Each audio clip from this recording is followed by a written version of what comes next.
አይዟችሁ ለምን ጠራኸኝ ይላል። ላትጠራ ነው ፈሬሴ እያልክ ዝም በል፣ ዝም ጸጥ በል። ላትጠራ ነው ደግሞ አባ ዝም ያሰኙት ይሄዱና ያውግዙት፣ ዝም ያሰኙት። ዝም በል ስሜ ለምን ተጠራ? ትዕቢቱ አያችሁ። አሁን እቺን የሚያስጨዋት ፈረስ ያንተ ፈረስ አይደል? ውጣ። አሁን ያንተ ፈረስ ደግሞ እንኳን ሰው እንጨትም ላንተ ፈረስ አይሆን። አንጠማማ፣ ተንኮለኛ፣ ውሸታም ጉዱ ተገልጦበት እኮ ነው ወደ ሔዋን እንዴት እንደሄደ። እንግዲህ ወይ ምቀኛ ይሆናል፣ አይ መተት ያስደረገ ይሆናል። የባልና የሚስት ጉድ ሲመጣ ነው የሚፈታ። ለምን ወጣብኝ ምስጢሬ እኮ ነው። ምስጢሬ ለምን ይወጣል እኮ ነው። ይኸው ልናፋታለት ሰሙታላችሁ። ይኸው እዚህ ላይ ምስክሩ መጣ። ይኸው ሞኞች አትሁኑ፣ አትሳቁ። ላፋታ ነበር እያለ ነው። አየው ይኸው እንግዲህ ይሄ ነው የሚያፋታውን ትዳሩን ሁሉ። ስለዚህ ልባሞች እንሁን። ጸበል ተጠመቁ ባካችሁ። እንዲህ ያለውን አርቁት። በመተት የገባ እኮ ነው፣ በድግምት የገባ እኮ ነው ትዳሩ ሁሉ እኮ የሚፈታ። ይኸው ተናገረላችሁ። ይኸው ስሙት። ላፋታ ነው እያለ ይኸው ትሰሙታላችሁ። ይኸው መሰከረላችሁ ራሱ። ስለዚህ እባካችሁ ባልና ሚስቶች ይኸው ጠላት እየመሰከረ ነው። እኔ ነኝ የማፋታ ጉዴ ለምን ወጣ እያለ እኮ ነው። እየሰማችሁት ነው አይደል? ስለዚህ ቅድም ቃል ስለገባችሁ ቀንቶ እኮ ነው ሚስቴን አልፈታም ባሌን አልፈታም ስላላችሁ ፍቅር አይደል? ይሄ ፍቅር እኮ ነው ያቃጠለው። አሁን የእናንተ ፍቅር ነው፣ ሌላ እንዳይመስላችሁ። እናንተ ሚስቴን ላልጠረጥር ቃል ኪዳን ገብቻለሁ፣ ባሌን ላልጠረጥር ያላችሁት ቃላችሁ ምዕመናን የእናንተ ቃል ነው። አሁን ሰይጣኑን ያቃጠለው ፍቅር ነው። ሰይጣን ፍቅር ድል የሚነሳው ፍቅር ነው። እሱን እኮ ፍቅር መድኃኔዓለም ይኸው ፍቅራችሁ፣ ክርስትናችሁ፣ ሃይማኖታችሁ፣ መልካም ምግባራችሁ ሰይጣን እንዲመሰክር አደረገና ይኸው አደራ አሁንም የትዳሩን ነገር አደራ። ባልሽን አጠርጥሪ፣ ሚስትህን አጠርጥር። ይሄ ነው ትዳሩ። ጫት ፍየል አትበለው፣ በግ አይበለው፣ ላም አይበለው። አለ እንደሚገርመው አህያ አይበለው። የሚገርማችሁ ነገር አህያ አይበለው። አሁን አህያ የሚመርጠው አለ? በጓሮ ሲገባ የሚመርጠው አለ? አህያ፣ ፈረስ፣ በቅሎ የሚመርጠው ምግብ አለ? ጫት ግን አይበላም። አህዮች ጫት አይበሉ፣ ፈረሶች ጫት አይበሉ፣ በቅሎ ጫት አይበላም። አረባ ቅዱሳ ለካ የሀገር የሰው ተጃጅሏል እንዴ! የኢትዮጵያ ወጣት ለካ እንዲህ ነው እንዴ! አእምሮን አጥቷል እንዴ! እኛ እንስሳት ይሻላሉ ብሎ ጽፏል በመጽሐፉ ላይ። እንስሳት ይሻሉናል ይበልጡናል ያለው እውነቱን እኮ ነው። በጎች የማይበሉትን፣ ፍየሎች የማይበሉትን፣ ከብቶች የማይበሉትን፣ ጥጆች እኮ እምቦሳዎች አሽተው ትተውት እነሱስ ሲሆን እንዲሁ አህያ፣ ፈረስ፣ በቅሎ የማይበለውን ስንበላማ እውነትም እኮ እንስሳተኛ ይሻላሉ ብዬ አደነኩኝ። እና ተው አእምሯችን ይበራልናል እያለ የሚበላው ጫት ዳግማዊ ጸበለስ ነውና እንኳን አይን ሊከፍት ያደነቁራልና አህዮች የማይበሉትን የሚበላ ትውልድ ሊመለስ ይገባል። አህያ የማይበላውን የሰው ልጅ እየበላ አእምሮውን አጣ። የሚቅም ልጅ አሸሽ የሚቅም ልጅ ያላችሁ ቤተሰብ ያላችሁ ንገሩልኝ፣ አደራሽ እንድትነግሩልኝ። አህያ ብሳል በሉልኝ። እሺ ከአህያ በታችሁ ነሃል። አህያ የተጸየፈውን አንተ እየበላህ ልጅ እንዴት አይን ይከፈትልሃል? አህያ የማይበላው እኮ እንዳይደነዝዝ ነው። አንተ ደንዝዝሃል። ተመለስ ብላችሁ ምከሩ፣ አስተምሩ። ቤተክርስቲያን ብቻ አይደለችም መካሪ አስተማሪ። ቤተሰብ ለቤተሰቡ፣ ጓደኛ ለጓደኛው፣ ዘመድ ለዘመዱ ከመከረ ሁሉ ይመለሳል። እና ቀና ያለ ነው፣ ጠመም ያለ ነው። ተፈጥሯችን እዩትማ። አሁን ከወንዱ አካልና ከሴቶች አካል ቀጥ ያለ የትኛው ነው? ልዩነት አለው። በደንብ አላስተዋላችሁትም? የሴቶች እግራቸው ጠመም ያለ ነው። እዩት።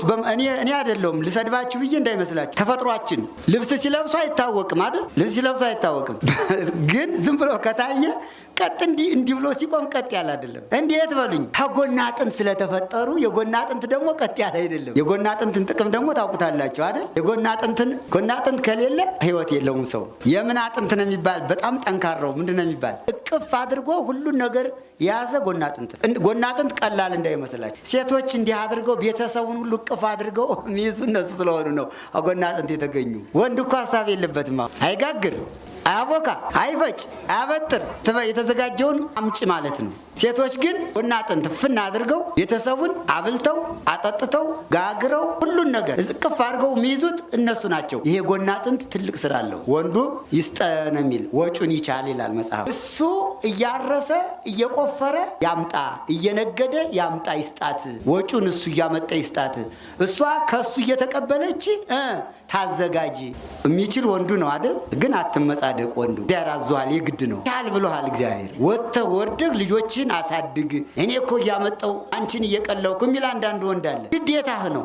እግዚአብሔር አዟል። ወርደህ ነደህ ላብህ ወዝህ ተንጠፍጥፎ ብላ ያለው አዳምን ነው። እንዲህ ስላልኳችሁ ደግሞ ሴቶች እናወጣም እንዳትሉ ካላችሁ ማለት ነው። አዎ የጋራ ነው። ብዙ ትዳር በወጭ ነው የሚጣላ የሚፈታ። አትንፈጉ። ለማን ነው የምትነፋፈጉና የምትጣሉ የምትለያዩ? ለምንድን ነው?